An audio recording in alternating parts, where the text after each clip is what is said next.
मेरे प्यारे बच्चों, दोस्तों, अनुपम पाठशाला में आपका हार्दिक अभिनंदन है।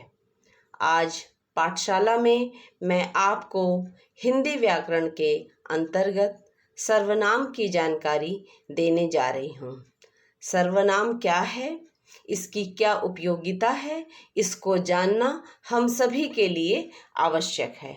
तो आइए मेरे साथ पाठशाला में जानते और समझते हैं सर्वनाम को। सर्वनाम की परिभाषा। सर्वनाम का अर्थ होता है सबका नाम। जिन शब्दों का प्रयोग संज्ञा के स्थान पर करते हैं उसे सर्वनाम कहते हैं, या ऐसे भी कह सकते हैं कि वाक्य में प्रयुक्त वे शब्द जिनका प्रयोग संज्ञा के स्थान पर किया जाता है उन शब्दों को सर्वनाम कहते हैं। जैसे वह, हम, तुम, तुम्हारा, आपका, आप, इस, उस आदि। जब हम संज्ञा के बारे में लिखते या बोलते हैं तो एक ही शब्द की बार बार पुनरावृत्ति होने से वाक्य नीरस या भद्दा लगने लगता है। इसी नीरसता से बचने के लिए हम सर्वनाम का प्रयोग करते हैं। जैसे विवेक एक अच्छा लड़का है। विवेक प्रतिदिन विद्यालय जाता है। विवेक को पढ़ना बहुत पसंद है। विवेक के भाई भी उसके साथ पढ़ते हैं। साथ यहाँ पे छूट गया है। अब आप बताइए, सभी लाइन में विवेक विवेक आ रहा है तो ये इतना अच्छा नहीं लग रहा है। अगर हम इसी को इस प्रकार से कहें या बोलें, विवेक एक अच्छा लड़का है, वह प्रतिदिन विद्यालय जाता है।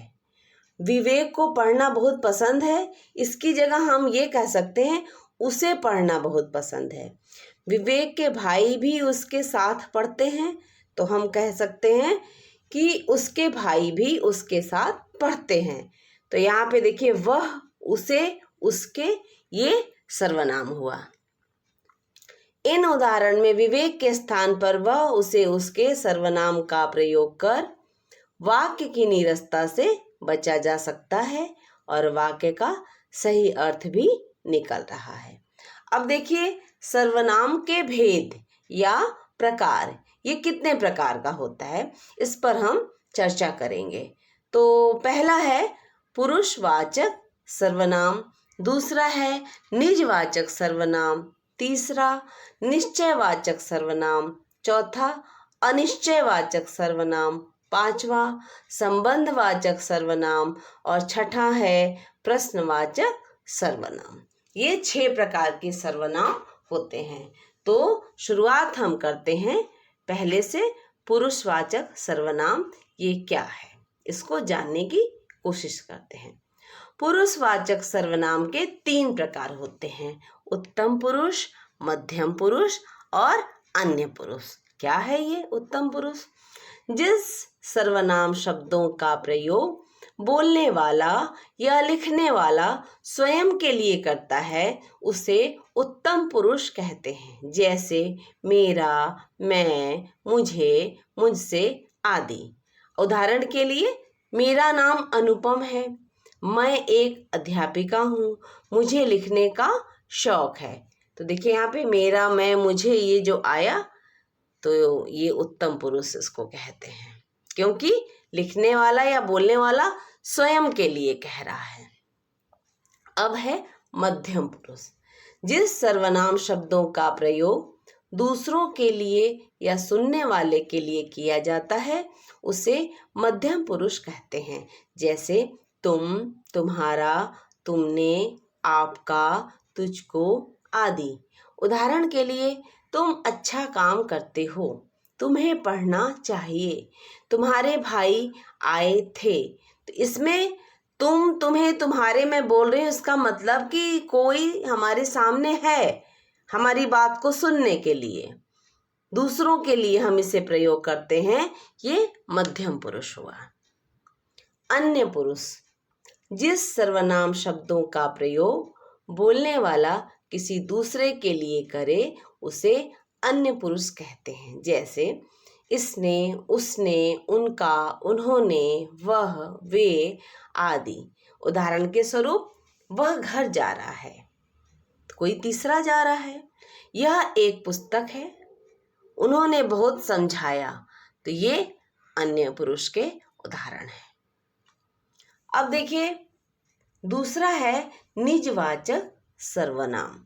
जैसा कि नाम से ही विदित है कि जो सर्वनाम शब्द स्वयं के लिए प्रयोग किए जाते हैं उसे निजवाचक सर्वनाम कहते हैं। जैसे खुद, स्वयं, अपने आप आदि।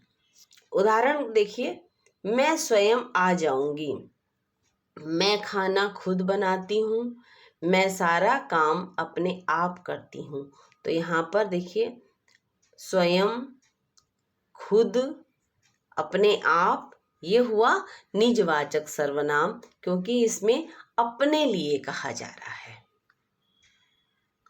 तीसरा है निश्चयवाचक सर्वनाम। जिस सर्वनाम शब्द से किसी वस्तु, व्यक्ति अथवा घटना की ओर निश्चितता का संकेत हो उसे निश्चयवाचक सर्वनाम कहते हैं। जैसे यह, वह, ये, वे आदि। उदाहरण देखिए, यह मेरा घर है, एकदम निश्चित है कि ये मेरा घर है। वह मेरे पिता हैं, वे सब सो गए। ये जो मैंने 3 आपको उदाहरण दिए हैं, इसमें बिल्कुल स्पष्ट हो रहा है कि हर काम या जो भी बात है एकदम निश्चित है, उसमें कोई बदलाव नहीं है। सोने वाले सो गए, वह मेरे पिता हैं, जो अकाट्य सत्य है, ये मेरा घर है, एकदम निश्चित है। तो इसलिए ये निश्चयवाचक सर्वनाम है।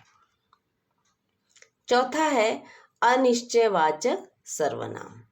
जिस सर्वनाम शब्द से किसी वस्तु या व्यक्ति की निश्चितता का ज्ञान न हो उसे अनिश्चयवाचक सर्वनाम कहते हैं।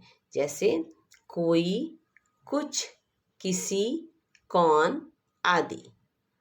जहाँ पे कुछ भी निश्चित न हो। जैसे उदाहरण देखते हैं, कोई आया है, अब मुझे नहीं पता कि कौन आया है, कोई आया है। कुछ खाने के लिए लाओ, मैंने ये नहीं कहा कि सिर्फ यही चीज मुझे खाने के लिए, कुछ खाने के लिए लिया, अनिश्चित है। किसी से कुछ मत कहना, अनिश्चित है।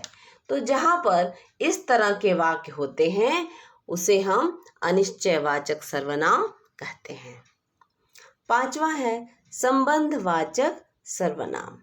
जिस सर्वनाम शब्द से किसी व्यक्ति या वस्तु से संबंध स्थापित किए जाने का ज्ञान होता है उसे संबंधवाचक सर्वनाम कहते हैं। जैसे जैसी, वैसी, जितना, उतना, जिसकी, उसकी आदि। अब उदाहरण देखिए, जिसकी लाठी उसकी भैंस, जो करेगा सो भरेगा, जैसी करनी वैसी भरनी। इन वाक्यों में एक संबंध है, इसलिए इसे संबंधवाचक सर्वनाम कहते हैं। अब देखिए छठा है प्रश्नवाचक सर्वनाम। जिन सर्वनाम शब्दों से प्रश्न या सवाल पूछे जाने का ज्ञान होता है उसे प्रश्नवाचक सर्वनाम कहते हैं। जैसे कौन, कब, कहाँ, क्या आदि। अब देखिए उदाहरण, तुम्हारा क्या नाम है, तुम कब जाओगे, उसे कहाँ जाना है, उसे क्या क्या समस्या है। इसमें देखिए प्रश्न पूछा जा रहा है, तो इसलिए इसको प्रश्नवाचक सर्वनाम कहते हैं। तो ये तो रही आज की मेरी क्लास सर्वनाम की, और मुझे उम्मीद है कि आपको आज का वीडियो बहुत पसंद आया होगा। अगर आपको आज का मेरा वीडियो पसंद आया है तो आप इसे लाइक करें, मेरे चैनल को सब्सक्राइब करें, शेयर करें। अगले वीडियो में हम एक नई जानकारी के साथ फिर उपस्थित होंगे। तब तक के लिए धन्यवाद, नमस्कार।